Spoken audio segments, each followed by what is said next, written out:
Let me even talk about the issue of the economy. Let me leave education. I've told you that we can fund it, we can make it better. Let's look at the economy. With emphasis, like I said, on issue of underemployment and unemployment.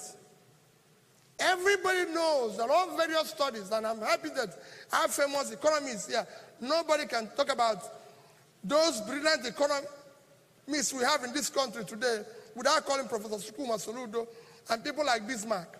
They are among the best we have. And I'm sure they know that when you talk about the economy, you must talk about the issue of underemployment and unemployment. It is the greatest contributor to building a strong economy.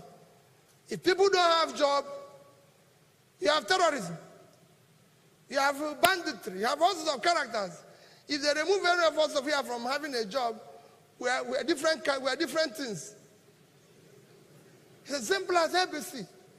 So you have to deal with that. And when you talk about the issue of employment of any nation today, whether it's China that we are celebrating, whether it's any other country within the BRICS nation or the MINT nation, like I said before, I still use China and Indonesia to show an example. All of them, everybody knows that there's a direct connection between issue of employment creation, growth per capita, and growth of overall economy with your support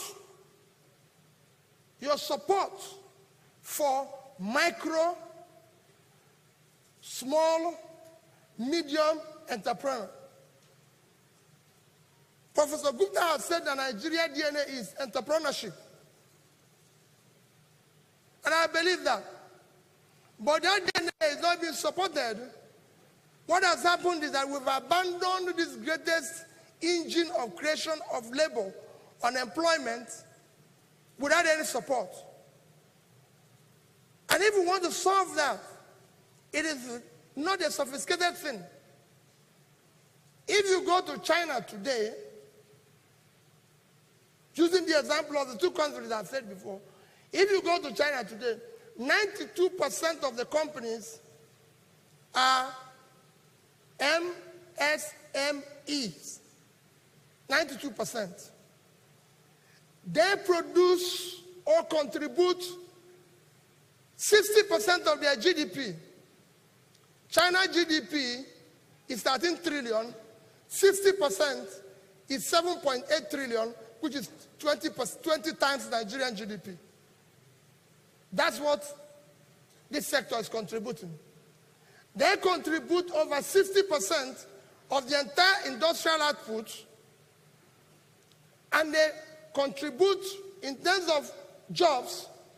They're employing over 70% of Chinese people. 800 million people are employed in China. 70% is 560 million. That is what MSMEs are doing in China. And government is aggressively supporting this sector. If you go there, you will see that overall, I will show you the disparity when I finish telling you what is happening with them and what is happening here. China today is determined to create 10 million jobs annually from 2015 to 2020. In fact, in 2018, by the first 6 months, they've created 7.2 million, which is over 40% of their target. And that's what they're doing. China has unemployment rate of 3.7%. If you go to Indonesia, which is the fastest growing in the MINT nation, it is a similar situation. 97% of the companies in Indonesia are MSMEs. And they are creating over 90% of the jobs. Indonesia, they are producing 60%, over 60% of the GDP. The GDP of Indonesia is 1.2 trillion.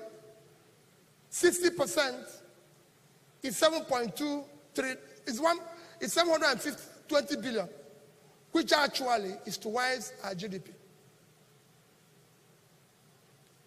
They have a population, as you know, of 250 million. 145 million are employed. MSMEs are producing 90% of that, which is 125 million. So you could see easily what these people are doing in other nations. And this can be done. It's not a rocket science. What are they doing? The government have a ministry of small, medium enterprises, and are supporting them. People who ask you here, where are you going to get the money? How are you going to fund it, Peter? How are you going to support them? I was a businessman in United Kingdom. Not my country, not to have anything to do with it. I came out of school, started business. My county supported me by giving me grants. The government gave me grants. In America today, in China, everywhere, government is giving people grants, support, and everything. So people say, what do we need? I said, you need aggressively support this sector to unleash what they can do in Nigeria. How do you do it? People say, oh, there's no money. We have borrowed a total of 28 trillion naira, $90 billion. If we had devoted a quarter of that, $7 trillion, $23 billion to supporting that DNA Professor Gupta mentioned. Before I go into that, let me give you an example of what I experienced when the recent conference I attended, Tony Elumelu Foundation. The CEO of that foundation, Mr. Ifeanyi Ugochukwu, said that for every entrepreneur they supported with $5,000, he created 20 jobs after 1 year. Speakers after speaker came and supported that position. Now, if we had taken away 25% of this money, $23 billion, and decide to support our entrepreneurs with grants, we would have given it to 4,600,000 entrepreneurs, assuming only 75% of them, which is 3,450,000, had created just 50% of the job. Ms. Ifeanyi has said, instead of 20, they created 10. They would have created 34,500,000 jobs. If we had 34,500,000 people employed today, we wouldn't be talking about 98 people living under poverty. Simple. It's not a rocket science. We would have been able to deal with this and all that. What you hear today in Nigeria is that, oh, revenue to GDP is low. Where are you going to get it? Are you going to tax people who are unemployed or businesses that are collapsing? If you want more revenue, everybody knows how you can get more revenue. Reboot your economy. Support those who are living in extreme poverty to come over this side and you get revenue. It's simple. We have today taxable adults of 20 million when it should be more. If you want more, you just support them. Eligible workforce in Nigeria is 150 million. Those who are employed are just about 75 million. So you have 40 million people that are not doing anything. Support them. So stop talking about revenue to GDP. Let's talk about how do you now get these people on this side. If the more China put people out of poverty, the more revenue they received. To show you how bad it is and what the China is doing, if you go to our banks today, the total credit of all the banks, loans they've given out, is 15.5 trillion. Out of that, 4,000 companies or thereabout have taken 13.3. Call it about 3.3 billion each. The entire SMEs, MSMEs, 35 million. The entire loan to them is 500 billion naira, which is about 3% of 15,000 each. So they cannot contribute what their counterparts in China is contributing. In China, out of overall 30 trillion debts, MSMEs control 25% of it, which is 7.5 trillion. The consequence is that if you look at their tax revenue, they do not just produce 60% of GDP or 70% of unemployment, they also contribute 50% of the tax revenue. China funds its budget from tax revenue. 80% of their budget is funded by tax revenue. 80% is about 3 trillion, and MSME provides 50% of it, which is 1.5 trillion. In Nigeria, the opposite is the case, because these people are just living from hand to mouth. This year alone, about 10 million, half of this year, 10 million accounts became not operational again in Nigeria. Because you know why? People only open account now to beg for money.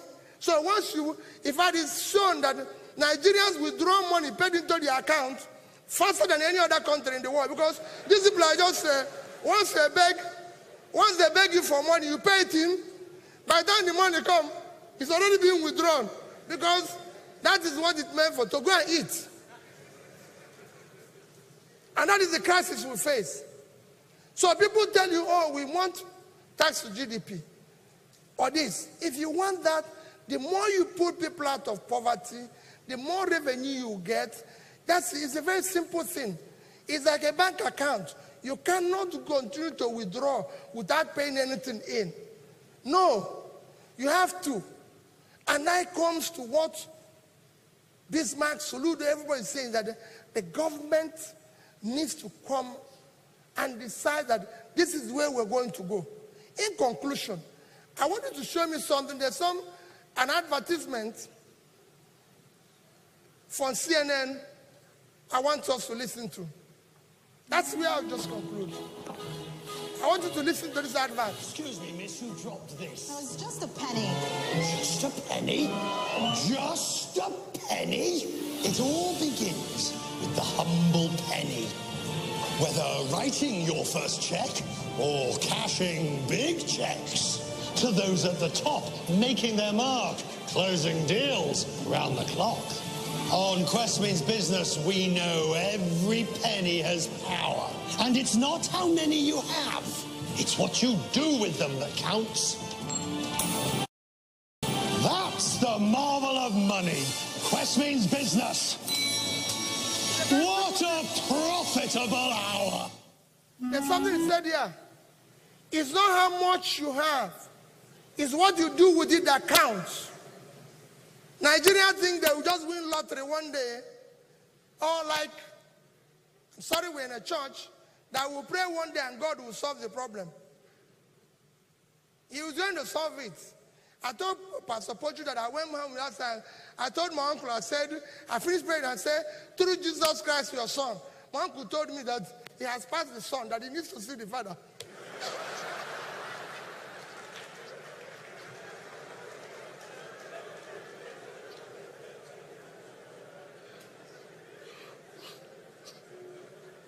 So that's where we are. That's where we found ourselves. Today what you hear is revenue to GDP. Can we talk about cost of governance to GDP? That is the problem. You cannot continue. Prophet Soludo has just told you how a governor, the wife had to work for them to be able to buy car. RAV4, yeah, sorry. RAV4, yeah. You could see it.